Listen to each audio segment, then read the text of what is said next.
Hi friends, आपका स्वागत है अपने YouTube channel life study bye धीरज सर में। दोस्तों, आज हम बात करेंगे संस्कृत व्याकरण में संधि के बारे में। हम लोग पिछले क्लास में संधि पढ़ रहे थे और संधि के दूसरे प्रकार व्यंजन संधि के दो नियम पढ़े थे। पहले और दूसरे नियम के बारे में बात किए थे। तो सबसे पहले 2 मिनट रिवाइज कराएंगे कि संधि किसे कहते हैं। पिछले क्लास में हमने अभी हमारा संस्कृत व्याकरण में ये दूसरा चैप्टर चल रहा है, संस्कृत व्याकरण में संधि।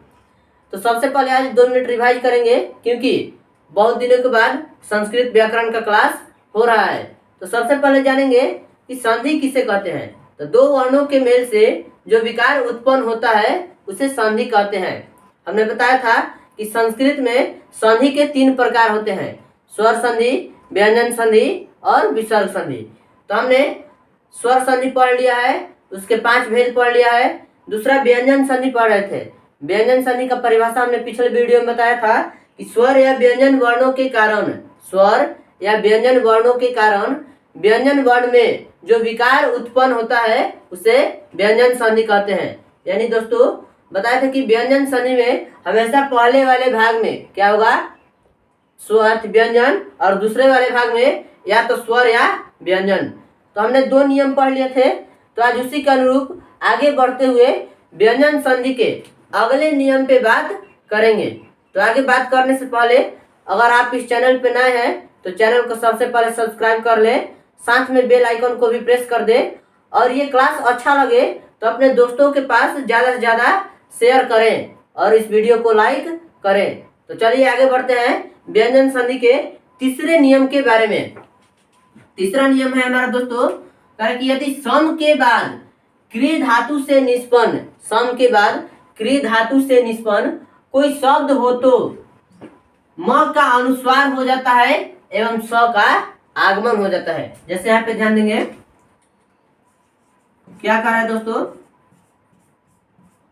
कि सम के बाद यानी पहले वाले भाग में क्या कर रहा है कि सम के बाद यानी पहले का होगा सम और दूसरे में क्री धातु से निष्पन्न यानी क से जुड़ा हुआ, क से शुरू होने वाला कोई भी शब्द, जैसे सम जोड़ कार, सम जोड़ कार, सम जोड़ कृत, सम जोड़ कृत, सम जोड़ कृति, सम जोड़ कृति।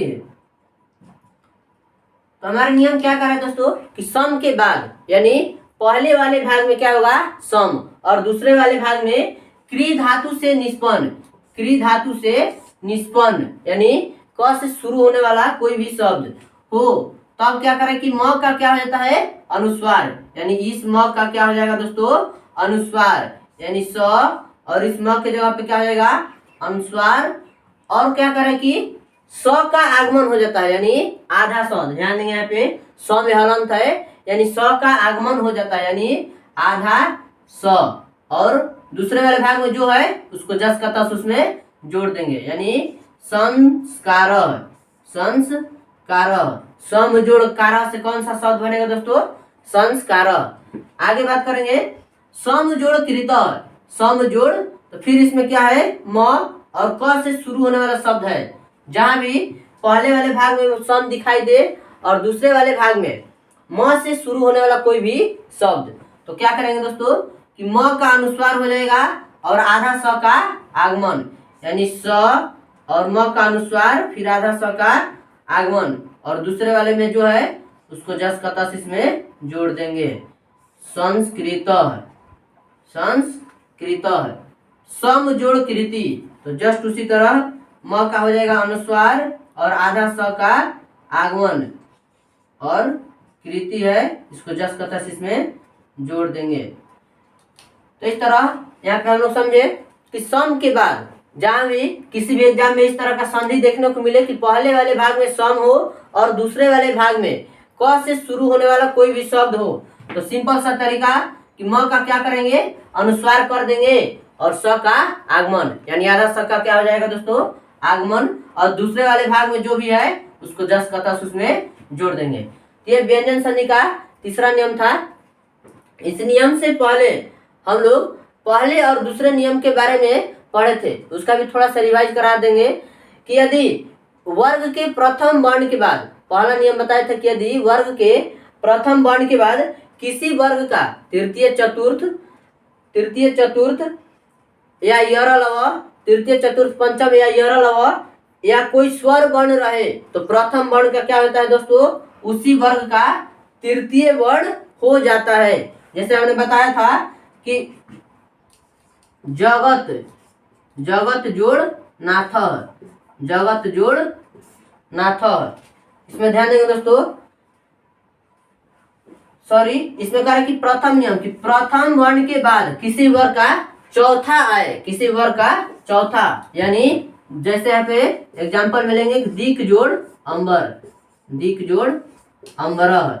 यानी पहले वाले भाग में हमेशा किसी भी वर्ग का, वर्ग हमने बताया था कि 5 होते हैं, क वर्ग, च वर्ग, ट वर्ग, त वर्ग और प वर्ग।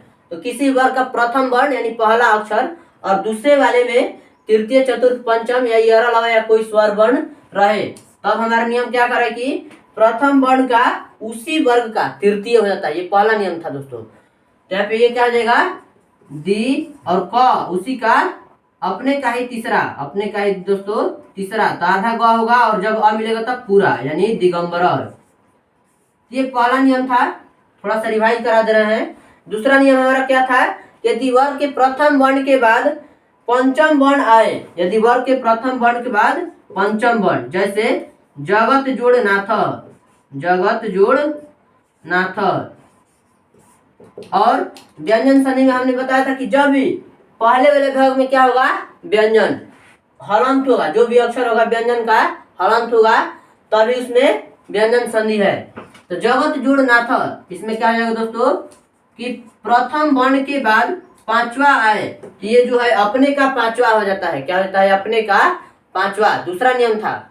तो कहा जाएगा पांचवा न, और जो है दूसरा जस का तस इसमें जोड़ देंगे। ये हमारा पहला नियम था और ये दूसरा नियम। उसके आगे तीसरा नियम हमारा यही था दोस्तों कि सम के बाद, यानी पहले वाले भाग में सम हो और दूसरे में क धातु से जुड़ा हो कोई शब्द, यानी क से शुरू होने वाला कोई भी शब्द हो, तो म का अनुस्वार हो जाएगा और आधा स का आगमन। तो उम्मीद करते हैं कि ये आपको समझ में आया होगा, तो इसको आप नोट कीजिए। और इसके आगे हम बात करेंगे चौथे नियम के बारे में। व्यंजन संधि में लगभग 6 या 7 नियम है दोस्तों, जिससे कि किसी भी प्रकार का व्यंजन संधि से क्वेश्चन आए तो एक भी क्वेश्चन छूटेगा नहीं। तो इसके आगे बात करेंगे चौथे नियम के बारे में, आप लोग इसे नोट कीजिए। आगे बात करेंगे दोस्तों व्यंजन संधि के चौथे नियम के बारे में। आप लोग कमेंट सेक्शन में ये बताइए कि आप लोग घर पर संधि का रिवीजन कर रहे हैं या नहीं, क्योंकि हम लोग स्वर संधि पढ़ लिए हैं, व्यंजन संधि भी पढ़ रहे हैं, इसके बाद तीसरा विसर्ग संधि पढ़ेंगे और संधि का हमने क्वेश्चन का प्रैक्टिस भी करवा दिया है। उसके लिए अलग वीडियो हमने डाला था, जिसमें 2 वीडियो में 90 संधि के 90 क्वेश्चन का प्रैक्टिस करवाया था। अगर आप उस वीडियो को नहीं देखे, उस क्लास को नहीं देखे हैं, तो हमारे चैनल पर जाकर देखें और जो भी पढ़ाई हो रहा है उसका घर पर रिवीजन करते रहें। कमेंट सेक्शन में बताएं कि घर पर रिवीजन कर रहे हैं कि नहीं। अगर किसी भी प्रकार का प्रॉब्लम है, समझ में नहीं आ रहा है, उसे भी आप कमेंट सेक्शन में पूछें। तो चलिए आगे बात करेंगे व्यंजन संधि के चौथे नियम के बारे में। व्यंजन संधि के चौथे नियम के बारे में, चौथा नियम है दोस्तों, यदि म के बाद, म में हलंत रहेगा, यदि म के बाद कोई स्पर्श वर्ण, कोई स्पर्श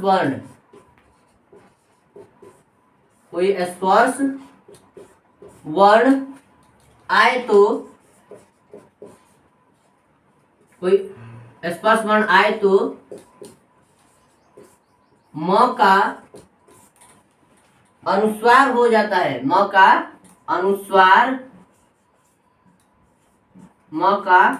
अनुस्वार हो जाता है, या बाद वाले वर्ण का या बाद वाले वर्ण का या बाद वाले वर्ण का पंचम वर्ण या बाद वाले वर्ण का पंचम वर्ण हो जाता है।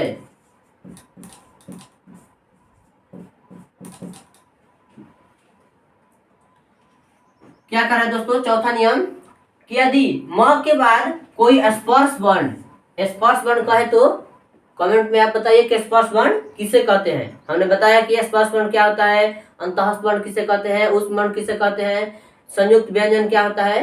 तो आप कमेंट में बताएं कि स्पर्श वर्ण किसे कहते हैं, जिससे ये पता चले कि आपको याद है कि नहीं। तो स्पर्श वर्ण क वर्ग से लेकर प वर्ग तक, हमने बताया था कि क वर्ग से लेकर प वर्ग तक क्या होता है दोस्तों, स्पर्श वर्ण। टोटल कितने होते हैं, 25। तो क्या कर रहा है कि यदि म के बाद कोई स्पर्श वर्ण आए तो म का अनुस्वार हो जाता है या बाद वाले वर्ण का पंचम वर्ण। जैसे ध्यान देंगे, अहम जोड़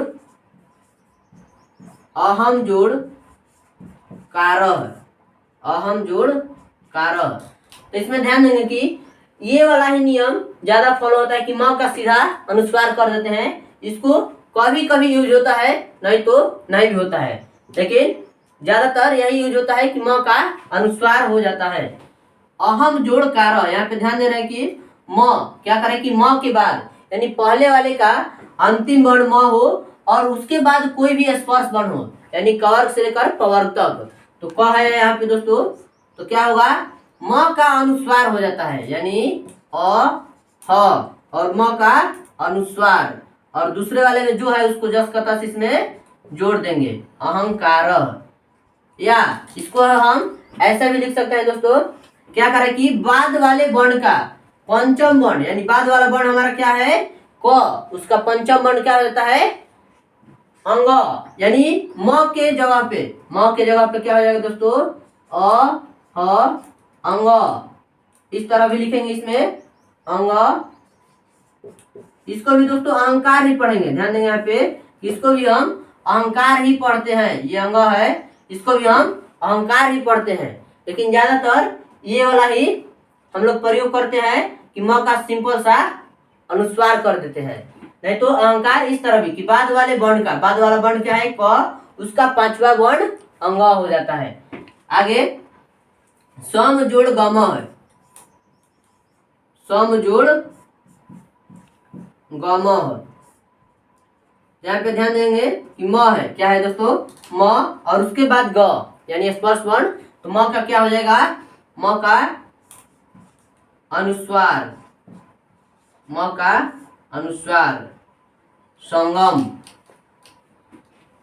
अगला पम जोड़ चम है।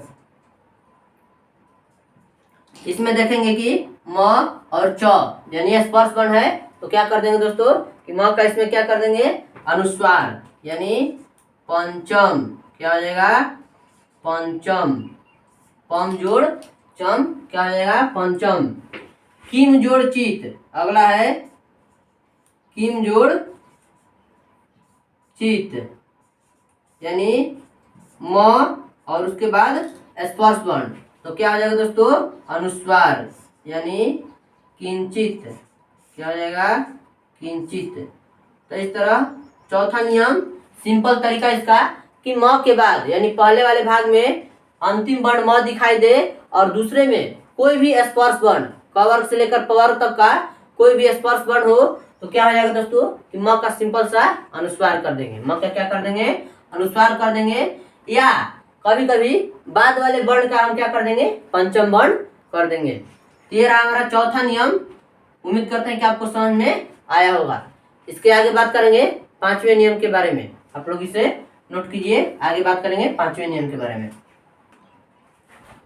आगे बात करेंगे पांचवें नियम के बारे में, व्यंजन संधि के पांचवा नियम। ये नियम समझ में आया होगा कि म के बाद कोई भी स्पर्श वर्ण आए तो म का क्या हो जाएगा दोस्तों, अनुस्वार, या बाद वाले वर्ण का पंचम वर्ण। जैसे में एग्जांपल में हमने बता दिया कि अहम जोड़ कार अहंकार, सम जोड़ गम संगम, पम जोड़ चम पंचम, किम जोड़ चित किंचित।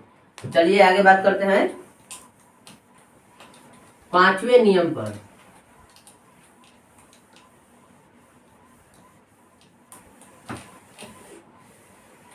पांचवा नियम क्या है दोस्तों हमारा, यदि पांचवा नियम कह रहा है कि यदि म के बाद, यदि म के बाद, यदि म के बाद अंतःस्थ या ऊष्म, अंतःस्थ, अंतःस्थ या ऊष्म, अंतःस्थ या ऊष्म वर्ण हो तो, ऊष्म वर्ण हो तो, ऊष्म वर्ण हो तो म के स्थान पर क्या होगा दोस्तों, म के स्थान में, म के स्थान में अनुस्वार, म के स्थान में अनुस्वार हो जाता है, अनुस्वार हो जाता है। पिछला नियम हमने बताया कि म के बाद कोई स्पर्श वर्ण है, और ये नियम है कि म के बाद अंतःस्थ या ऊष्म वर्ण है। तो हम चौथे और पांचवें नियम को एक साथ इंक्लूड करके समझेंगे कि यदि म के बाद स्पर्श वर्ण, अंतःस्थ वर्ण या ऊष्म वर्ण आए तो म का क्या होता है दोस्तों, अनुस्वार। दोनों नियम को एक साथ इंक्लूड करेंगे तो अच्छे से समझ में आएगा कि म के बाद क्या हो, स्पर्श वर्ण हो या अंतःस्थ वर्ण हो या ऊष्म वर्ण हो। तो क्या हो जाएगा, म के स्थान में अनुस्वार, म के स्थान में अनुस्वार। जैसे ध्यान देंगे यहाँ पे कि सम जोड़, सम जोड़ योग, सम जोड़ योग, सम जोड़ सारह, सम जोड़ सारह, सम जोड़ वादह, सम जोड़ वादह, स्वयं जोड़, स्वयं जोड़ वरह, स्वयं जोड़ वरह, और सम जोड़ हारह, सम जोड़ हारह। तो सबसे पहले आप लोग कमेंट में बताएं यहाँ पे कि अंतःस्थ वर्ण क्या होता है दोस्तों। सबसे पहले कमेंट में बताएं कि अंतःस्थ वर्ण क्या होता है और ऊष्म वर्ण क्या होता है। कमेंट में बताएंगे कि अंतःस्थ वर्ण किसे कहते हैं, ऊष्म वर्ण किसे कहते हैं, और पिछले नियम में हमने पूछा कि स्पर्श वर्ण किसे कहते हैं। तो सभी लोग कमेंट में बताएंगे कि स्पर्श वर्ण, अंतःस्थ वर्ण या ऊष्म वर्ण क्या होता है। तो स्पर्श वर्ण हमने बताया कि क वर्ग से लेकर प वर्ग तक क्या होता है दोस्तों, क वर्ग से लेकर प वर्ग तक स्पर्श वर्ण। उसके बाद य र ल व, य र ल व को हम क्या कहते हैं, अंतःस्थ वर्ण। य र ल व अंतःस्थ वर्ण कहे तो य र ल व, और ऊष्म वर्ण कहे तो क्या होता है दोस्तों, ऊष्म वर्ण कहे तो तालाबी स, मूर्धनी स, दंती स और ह। यानी क्या करे हमारा नियम कि यदि म के बाद अंतःस्थ यानी य र ल व और ऊष्म यानी तालाबी स, मूर्धनी स, दंती स, ह हो तो क्या हो जाएगा, म के स्थान में अनुस्वार। तो जैसे यहाँ पे ध्यान देना कि म, सम, सम यानी क्या है, म है, और यहाँ पे दूसरे वाले में य, तो यह क्या है दोस्तों, अंतःस्थ वर्ण। तो म का क्या हो जाएगा, अनुस्वार, म का अनुस्वार, और दूसरे वाले को जस का तस जोड़ देंगे, यानी सम जोड़ योग कौन सा शब्द बनेगा, संयोग। सम जोड़ सारह क्या हो जाएगा दोस्तों, म का अनुस्वार, म का क्या हो जाएगा यहाँ पे अनुस्वार हो जाएगा, और दूसरा वाला जो भी है उसको जस का तस जोड़ देंगे। सम जोड़ सारह संसारह, सम जोड़ वादह संवादह, संवादह, स्वयं जोड़ वरह, वह क्या है दोस्तों, वह क्या है यहाँ पे अंतःस्थ वर्ण।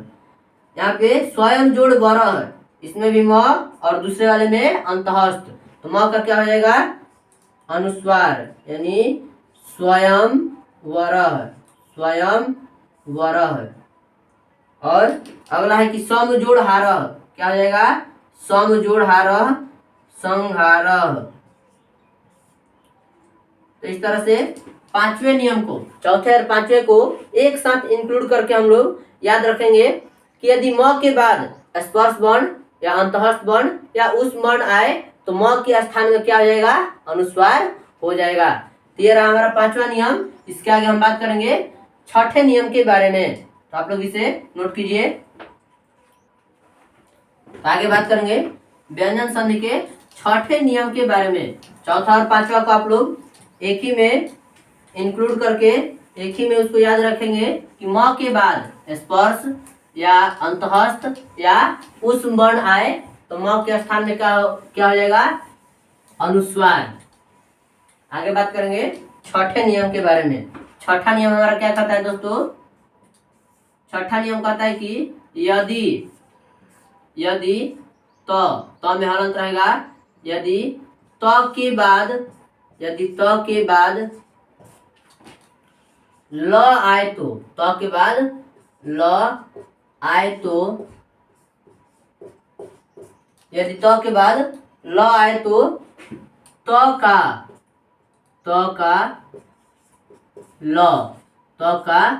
ल हो जाता है। त का ल हो जाता है। सिंपल सा नियम है दोस्तों छठा नियम। यदि त के बाद यानी पहले वाले भाग में अंतिम वर्ण त हो और दूसरे में करे कि ल आए तो क्या हो जाएगा दोस्तों? त का ल। जैसे यहाँ पे ध्यान देंगे, जैसे उत जोड़ लेख, उत जोड़ लेख, तत् जोड़ लीना है, तत् जोड़ लीना है, उत जोड़ लासह, उत जोड़ लासह।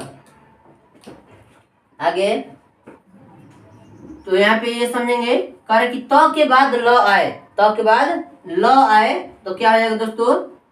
त का ल। तो यहाँ पे देख रहे हैं कि त है यानी पहले वाले भाग में अंतिम वर्ण त होगा और दूसरे वाले का पहला वर्ण क्या होगा दोस्तों? पहला वर्ण ल। तो हमारा नियम का है कि अगर त के बाद ल आए तो ये त के स्थान पर भी हम क्या कर देते हैं? ल कर देते हैं। यानी उ और त यहाँ पे हलंत है यानी आधा, तो त का हम आधा क्या कर देंगे? ल, यानी आधा ल और दूसरे वाले में जो है उसको जस का तस इसमें जोड़ देंगे।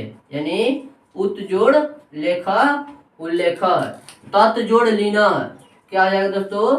त लीना, त लीना। यहाँ पे त है और दूसरे में ल, तो त के स्थान पर भी क्या हो जाएगा? ल। त है यहाँ पे आधा तो ल हो जाएगा आधा। अगला है उत जोड़ लास, तो उल्लास, क्या हो जाएगा दोस्तों? उल्लास। अगला है उत जोड़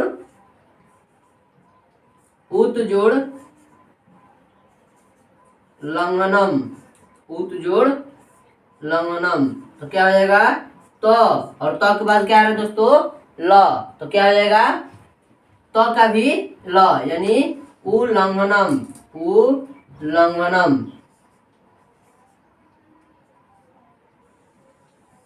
तो छठा नियम भी सिंपल है, आसानी से समझ में आया होगा कि त के बाद यानी पहले वाले भाग में क्या आ जाएगा दोस्तों? त, और उसके बाद अगर ल आए तो त का क्या हो जाएगा? ल। तो ये रहा हमारा छठा नियम। आगे बात करेंगे सातवें नियम पे, जो व्यंजन संधि का अंतिम नियम होगा। और इस तरह से हम पूरा व्यंजन संधि का निचोड़, पूरा व्यंजन संधि का कहीं से भी क्वेश्चन आए व्यंजन संधि में, इस 7 नियम से हम उसको सॉल्व कर पाएंगे। तो ये हमारा छठा नियम है। आगे बात कर रहे हैं सातवें नियम पे। आगे बात करेंगे व्यंजन संधि के अंतिम और 7वें नियम के बारे में। इस तरह से हमारा पूरा व्यंजन संधि क्या हो जाएगा दोस्तों? कंप्लीट हो जाएगा। और व्यंजन संधि से कहीं से भी क्वेश्चन आए, पूरे क्वेश्चन को हम आसानी से सॉल्व कर पाएंगे। तो अगला हमारा 7वां नियम है व्यंजन संधि का। सातवां नियम क्या कर रहा है दोस्तों कि यदि तवर्ग के बाद यदि तवर्ग के बाद चवर्ग यदि तवर्ग के बाद चवर्ग रहता है तो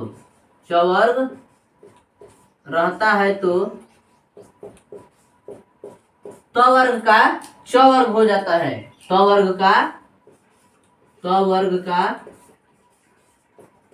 चवर्ग हो जाता है।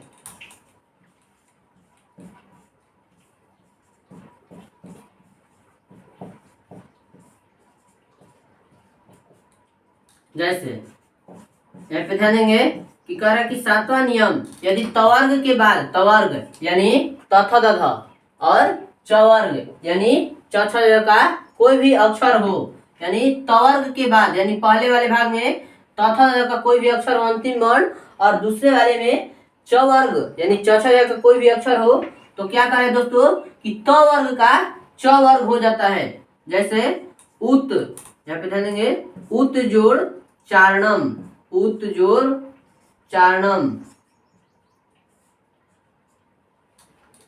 सत जोड़ चरित्र शरत जोड़ चंद्र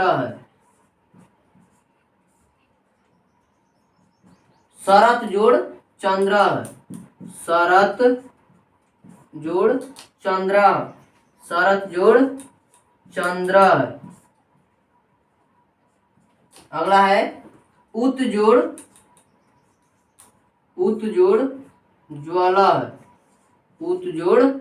ज्वाला है।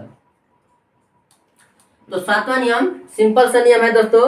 यदि कह रहा है कि यदि तवर्ग के बाद चवर्ग रहे तो क्या होता है तवर्ग का चवर्ग यानी पहले वाले भाग में तथ दध का कोई भी अक्षर यानी तवर्ग हो और दूसरे वाले में चवर्ग क्या हो चवर्ग हो यानी च छ य का कोई भी अक्षर, ये जरूर नहीं कि चवर्ग का मतलब च छ ज झ य कोई भी हो तो जो यहाँ पे रहेगा त के बदले में वही हो जाएगा। यानी क्या करें कि तवर्ग का क्या होता है दोस्तों चवर्ग यानी जो यहाँ पे रहेगा त के बदला में भी क्या हो जाएगा वही, यानी यहाँ पे च है तो त के बदला में भी क्या हो जाएगा च।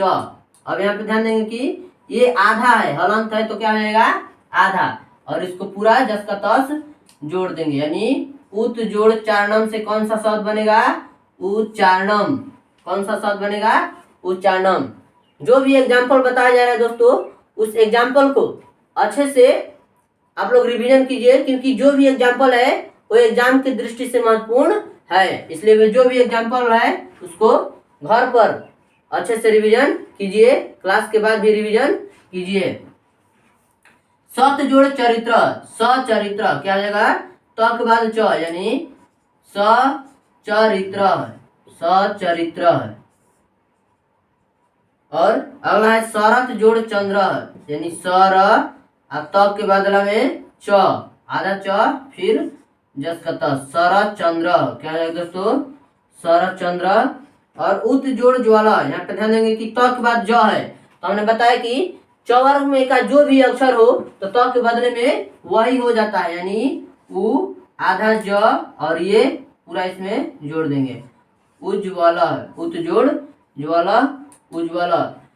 ये सभी जो उदाहरण है एग्जाम की दृष्टि से महत्वपूर्ण एग्जाम्पल है। तो उम्मीद करते हैं कि आपको व्यंजन संधि का सातवां नियम भी यही कह रहा है कि तवर्ग के बाद चवर्ग आए यानी पहले वाले भाग में तवर्ग हो और दूसरे वाले भाग में चवर्ग हो तो तवर्ग के बाद चवर्ग आए तो तवर्ग का क्या होता है चवर्ग हो जाता है। तो इस तरह से हमने व्यंजन संधि में टोटल 7 नियम पढ़े, टोटल 7 नियम। इस 7 नियम से व्यंजन संधि के कहीं से भी क्वेश्चन आए क्वेश्चन को हम आसानी से सॉल्व कर पाएंगे। तो कल बात करेंगे संधि के तीसरे प्रकार। हमने बताया था कि संधि संस्कृत में कितने प्रकार के होते हैं 3 स्वर व्यंजन और विसर्ग। तो स्वर संधि खत्म कर लिया, व्यंजन संधि खत्म कर लिया और कल बात करेंगे विसर्ग संधि के बारे में। इसी तरह से इस चैनल पर संस्कृत व्याकरण हो या कोई भी सब्जेक्ट हो उसका चैप्टर वाइज इसी तरह सा पूरी तरह से पूरी डिटेल्स के साथ क्लास चलती रहेगी। तो इसी तरह का क्लास देखने के लिए अगर आप इस चैनल पे नए हैं तो हमारे चैनल को सब्सक्राइब कर लें, साथ में बेल आइकन को भी प्रेस कर दें। और अगर ये क्लास अच्छा लगे तो अपने दोस्तों के पास ज़्यादा से ज़्यादा शेयर करें और वीडियो को लाइक करें। तो बस आज के लिए इतना ही दोस्तों, थैंक यू।